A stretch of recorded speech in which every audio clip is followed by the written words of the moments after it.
Votre regard d'abord, docteur, sur les mesures drastiques que prend l'Italie, notamment dans le nord du pays, avec cette mise en quarantaine de plus de 15 millions d'habitants.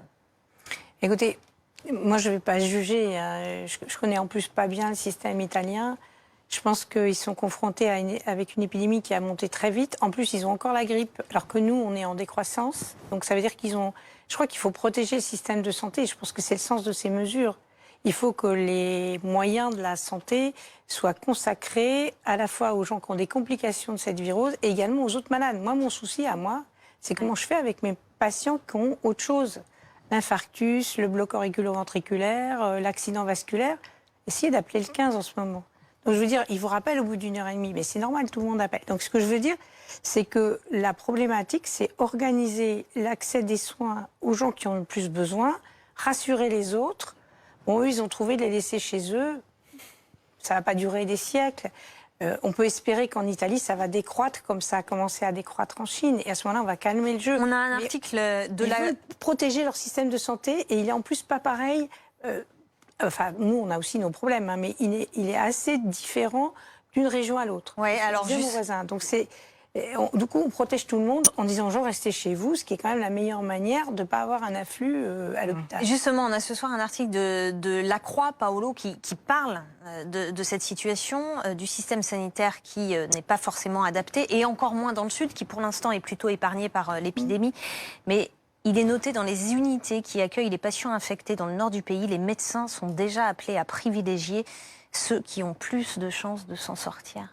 Oui, c'est dramatique parce que effectivement cette crise sanitaire nous a pris un petit peu de court. Personne ne s'y attendait vraiment qu'elle pouvait mettre le pied en Europe avec une telle virulence. Et voilà qu'on se retrouve aujourd'hui avec un système de santé qui était, disons, construit sur voilà, des statistiques qui nous disaient que chaque année, il y avait un tel nombre de personnes qui avaient la grippe normale. Et à un certain moment, il y a un ovni qui est descendu quasiment d'une autre planète, en tout cas d'un autre continent, de Chine. Et on s'est retrouvé, effectivement, aujourd'hui, on a beaucoup de mal à contrer ce virus, mais on va y parvenir. J'en suis persuadé, c'est seulement une question de temps, de patience. Et moi, je pense qu'en jouant collectif, on va y arriver. Patrick Martin-Genier, sur la situation en Italie.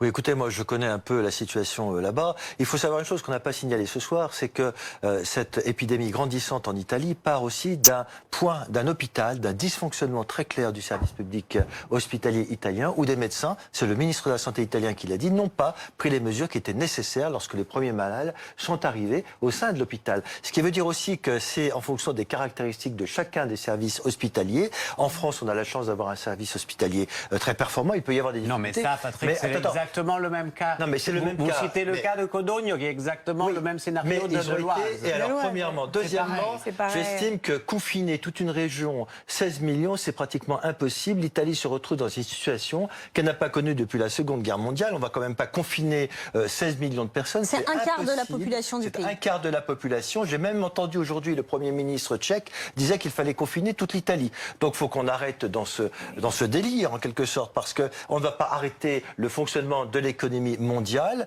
Et donc, je ne vois pas comment on va pouvoir empêcher 16 millions de personnes de pouvoir y voyager, travailler. Et donc, c'est à la limite de l'anticonstitutionnalité. Qu'on prenne des mesures sanitaires, c'est très important, mais n'oublions pas jamais que ce qu'on peut faire en Chine, parce que moi, j'ai des nouvelles de ce qui se passe en Chine. Et on en parlera à 23h. On ne peut pas le faire en Italie, qui reste quand même un État démocratique. Et prendre un décret interdisant, parce que le décret du Premier ministre Giuseppe Conte est assorti de peine de prison pour ceux qui ne respecteraient pas ce décret. Donc je trouve que c'est allé un peu trop loin. Justement pour le bien collectif, et c'est un bien pas seulement. Et ce sera le mot de la fin, Paolo Levi.